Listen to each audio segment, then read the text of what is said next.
जय हिंद दोस्तों। यूपीएससी जिसके द्वारा जो है कई तरह की भर्तियां निकाली जाती हैं, जिसमें से कुछ डायरेक्ट भर्तियां भी होती हैं। वैसे ही डायरेक्ट भर्ती जो है यूपीएससी के द्वारा सीबीआई के अंदर जो है निकाला गया है, और ये गैजेटेड जो है पोस्ट है, ग्रुप बी का पोस्ट है, और बहुत ही ज़्यादा महत्वपूर्ण हो जाता है क्योंकि इसमें कोई एग्ज़ाम नहीं होने वाला है। डायरेक्ट शॉर्ट लिस्टिंग होगी आपके प्रोफाइल की, आपके एप्लीकेशन की। इसके बाद डायरेक्ट यूपीएससी में इंटरव्यू देने का मौका जो है इस एडवर्टीजमेंट के अंदर, यानी कि इस के अंदर जब फॉर्म भरेंगे उसके लिए। तो चलिए आज हम लोग समझते हैं कि एप्लीकेशन डेट क्या है, कब से कब तक फॉर्म भर सकते हैं, कैसे भरेंगे, और इसकी क्या क्या रिक्वायरमेंट है, क्वालिफिकेशन क्या है। तमाम तरह की जानकारी जो है इस वीडियो के अंदर जो है वो हम लोग देखने वाले हैं। तो नमस्कार, मैं हूं चंदन सिंह और निर्णय आईएएस की तरफ से आप सभी दर्शकों का स्वागत अभिनंदन करता हूं। तो चलिए देखते हैं, यूपीएससी ने असिस्टेंट प्रोग्रामर का पोस्ट जो है निकाला हुआ है, और इस असिस्टेंट प्रोग्रामर का जो पोस्ट है इसकी ये एडवर्टीजमेंट है, जो कि 12-24 का एडवर्टीजमेंट है,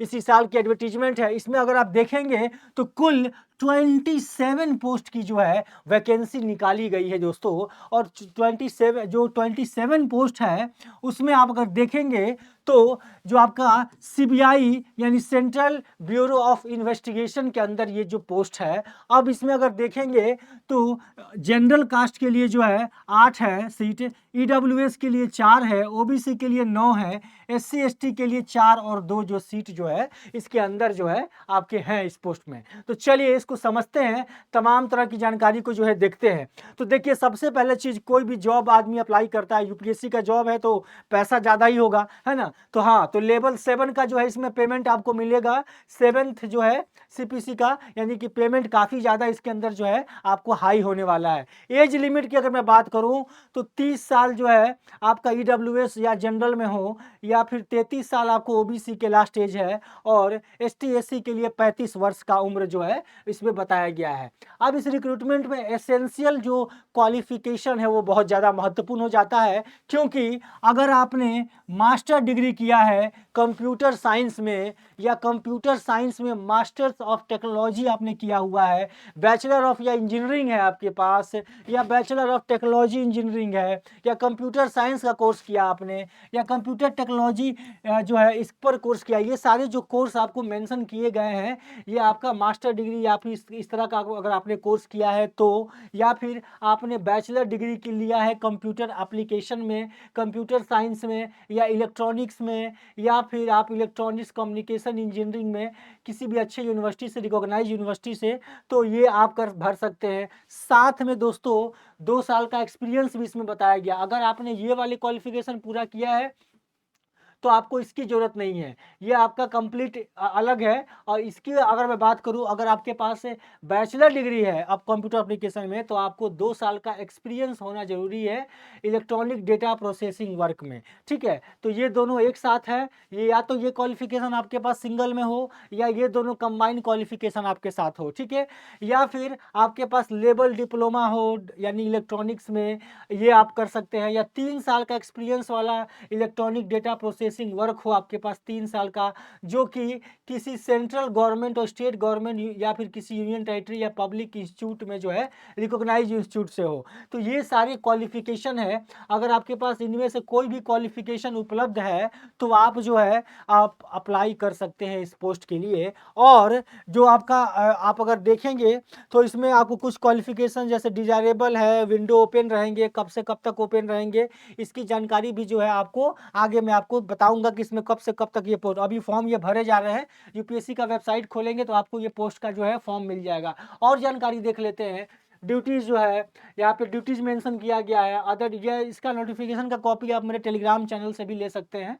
तो आपको जो है देखिए, अब यहाँ पे गैजेटेड ऑफिसर है ये, इसके साथ न्यू दिल्ली हेडक्वार्टर सीबीआई का जो है वो पैन इंडिया लेवल पे कहीं भी जो है आपको जो है पोस्टिंग इसके अंदर दी जा सकती है। अब आते हैं मेन जो है आपके तरफ। तो देखिए, स्टार्ट हुआ है पोस्ट जो है, ये फॉर्म भरने का डेट 9/11 यानी कि 9 नवंबर से स्टार्ट हुआ है। इसकी फॉर्म 9 नवंबर से स्टार्ट किया गया है, और इसकी लास्ट डेट है 28 नवंबर। 28 नवंबर जो है इसकी लास्ट डेट है फॉर्म भरने की, जो कि आपको यूपीएससी के वेबसाइट पर जाना है, upsconline.nic.in, इस पर जाइए और इस वेबसाइट पर डायरेक्ट जाके भर सकते हैं। ठीक है, इसके साथ जो है आप अगर देखेंगे, अब बेंच मार्क सबके जैसे जैसे हर एक एग्जाम में जो आपको रिजर्वेशन दिए जाते हैं, उसी तरीके का रिजर्वेशन जो है इसमें भी आपको जो है देखने को मिलेगा। तमाम तरह के रिजर्वेशन है, ईडब्ल्यूएस हो गया, ओबीसी हो गया, इसके साथ आपके पीडब्ल्यूबीडी हो गया, डिसेबिलिटी का हो गया, तमाम तरह की जो रिजर्वेशन यहाँ पे मेंशन की गई है एडवर्टीजमेंट में। इसके बाद जो है आपको पोस्टिंग के बाद प्रोबेशन वगैरह ये सब रखे जाते हैं। इसके बाद आप देखेंगे कौन कौन भर सकता है इस फॉर्म को, तो भारतीय नागरिक होना चाहिए, या फिर नेपाली हो, या फिर आप भूटानी हो, या तिब्बत रेफ्यूजी हो, एक अब जनवरी 1962 के बाद का, ये तमाम जो है जिस तरीके से यूपीएससी अपने हर एक वैकेंसी में ये नोटिफिकेशन ऐसा देता रहता है, उसी तरह का क्वालिफिकेशन इसके अंदर भी है। एज लिमिट मैंने आपको स्टार्टिंग में ही बता दिया। ठीक है, मिनिमम एसेंशियल क्वालिफिकेशन देखिए, ऑल अप्लीकेंट मस्ट जो है एसेंशियल रिक्वायरमेंट जो मैंने आपको बताया स्टार्टिंग में, वो सारे एसेंशियल जो रिक्वायरमेंट है। ठीक है, तो ये जो एसेंशियल रिक्वायरमेंट है ये जो है आपका होना चाहिए जो भरने के लिए, यानी कि नॉर्मल आपने अगर बीए वगैरह कर लिया है तो आप इस फॉर्म को नहीं भर सकते हैं। जो जो क्वालिफिकेशन बताया गया है वो क्वालिफिकेशन आपके पास होनी चाहिए। ठीक है, अब इसके बाद अगर देखेंगे आप तो आप यहाँ से और देखें तो यहाँ पे देखिए कैंडिडेट के रेलिवेंट एक्सपीरियंसेस के बारे में। हाँ, कैटेगरी वाइज जो है इसमें आपको बताया गया, कैटेगरी वाइज मिनिमम जो है सुटेबल इंटरव्यू बुलाए जाएंगे, और इसके साथ जो है ओनली बाय द इंटरव्यू और by recruitment test follow by the interview will be marks के बेसिस पर ओबीसी 45 मार्क्स, ईडब्ल्यूएस 50 मार्क्स और unreserve ST SC 40 marks out of the total 100 marks. 100 marks में से इतने इतने मार्क्स के जो है या तो टेस्ट होंगे या इंटरव्यू लिया जाएगा। ठीक है, या तो टेस्ट या इंटरव्यू लिया जाएगा, यहाँ पे मेंशन कर दिया गया है। और रिक्रूटमेंट टेस्ट अगर होता है तो वो इंटरव्यू के, यानी कि in the case where there selection is made by recruitment test followed by interview, the candidate will be also minimum level of suitability of their respective category at interview stage। Interview stage यानी कि basically जो है 100 number की बात की गई है, 100 number में आपका अनरिजर्व जो है, ठीक है, अनरिजर्व हो गए, ईडब्ल्यूएस हो गए, इनके लिए बेसिकली जो है 50 मार्क्स की बात की गई है। यहाँ पे आप देखेंगे एसटी एससी ओबीसी ये तमाम तरह की जो है यहाँ पे है। यानी कि बेसिकली देखिए यहाँ पे आप फॉर्म भरेंगे, फॉर्म भरने के बाद आपको फ़ी पेमेंट करना है, 25 रुपये का फ़ी पेमेंट है, आगे बताऊंगा आपको मैं।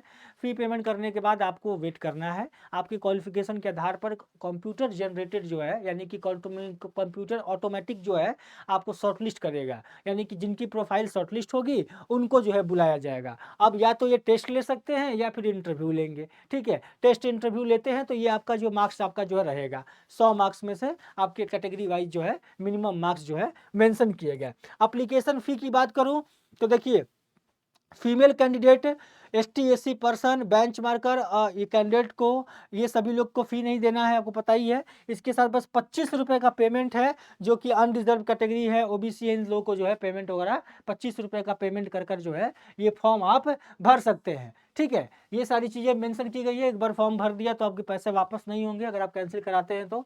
अपर एज लिमिट के बारे में बात कर दी गई है, क्वालिफिकेशन है ना, तमाम तरह की जानकारी इसमें दी गई है। इसके साथ आप देखेंगे एज रिलैक्सेशन है, जैसे कि सेंट्रल गवर्नमेंट एम्प्लॉयज़ देती है, वो सारी चीज़ें हैं। तो ये आपका एज रिलैक्सेशन है, इसको आप अच्छे से देख लेंगे। एज रिलैक्सेशन अगर इसमें आते होंगे तो आपको इसको देख लेना है, बहुत इंपॉर्टेंट जो है मायने में रहता है। अब आप कैसे आप अप्लाई करेंगे, तो अप्लाई करने के लिए आपको सबसे पहले इस वेबसाइट पर चले जाना है upsconline.nic.in, और वहाँ पे जब आप जाएंगे तो वहाँ पे OTR करके एक ऑप्शन आएगा, वहाँ पे अप्लाई करेंगे आप। ठीक है, तो वहाँ से अप्लाई करेंगे और वहाँ पे आप सारे डॉक्यूमेंट्स वगैरह जो है वो अपना जमा करेंगे। ध्यान रखिएगा जो भी रिजर्वेशन आपका जो ले रहे हैं वो सारे डॉक्यूमेंट जो भी उपलब्ध कराएंगे वो इंटरव्यू के समय आपको लेकर जाना है, या जो भी आपका इसमें प्रोसीजर्स फॉलो किए जाएंगे वो लेकर जाना है। सही नंबर, सही ईमेल एड्रेस वगैरह अपना जो है डालिएगा, ताकि यूपीएससी आपसे कम्युनिकेट कर सके जब भी इस तरह का जो है इसमें मान लीजिए कोई इंटरव्यू ही लेना हो, या आपकी प्रोफाइल शॉर्टलिस्ट हो गई हो, कुछ भी इस तरह का जो है चीज़ें आपको जो है इसमें आपको देखने को मिलेगी। ठीक है, तो आपको उस समय जो है सारे अपने डॉक्यूमेंट्स वगैरह जो है लेके जाने हैं, तो सभी ओरिजिनल डॉक्यूमेंट्स जो है आपको मौजूद करवाने हैं। देखिए यहाँ पे 10th का मार्कशीट है ना, डिग्री है, डिप्लोमा सर्टिफिकेट जो आपने दिया हुआ है, और क्वालिफिकेशन, एजुकेशनल क्वालिफिकेशन कोई है, या सर्टिफिकेट है कोई आपका, ये सारी चीज़, या कास्ट सर्टिफिकेट है, या डिक्लेरेशन है, या किसी भी डिसेबिलिटी का सर्टिफिकेट है, या क्लेम आप कर रहे हैं किसी भी कोई भी चीज़, कोई भी डॉक्यूमेंट है, मैरिज का है, रीमैरिज का है, तमाम तरह के जो डॉक्यूमेंट हैं वो सभी डॉक्यूमेंट आपको लेकर जो है वो जाने हैं, यानी कि ये सब आपसे मांगे जाएंगे, ठीक है, इंटरव्यू के टाइम में। इसके साथ जो है कुछ नियम बताए गए हैं, जो कि आप अगर फाउंड होते हैं गिल्टी, अगर मिसबिहेव करते हैं एग्जामिनेशन में, तो सारी चीज़ें इसमें बताई गई है। मोबाइल फ़ोन जो है वो बैन है यूपीएससी एग्जाम के समय या फिर इंटरव्यू हॉल में, ठीक है। तो इसके अंदर जो भी होगा प्रोसेस के थ्रू सिलेक्शन जो भी होगा, यानी 2 ही सिलेक्शन के प्रोसेस बताए गए हैं आपको, मैंने जैसे यहाँ पे बताया। देखिए, हाँ, देखिए यहाँ पे आपको मैंने स्टार्टिंग में आपको मैंने यहाँ पे क्लियर किया कि किस तरीके से जो है इनको जो है कैंडिडेट्स को जो रिक्रूटमेंट प्रोसेस के लिए ओआरए भरना है।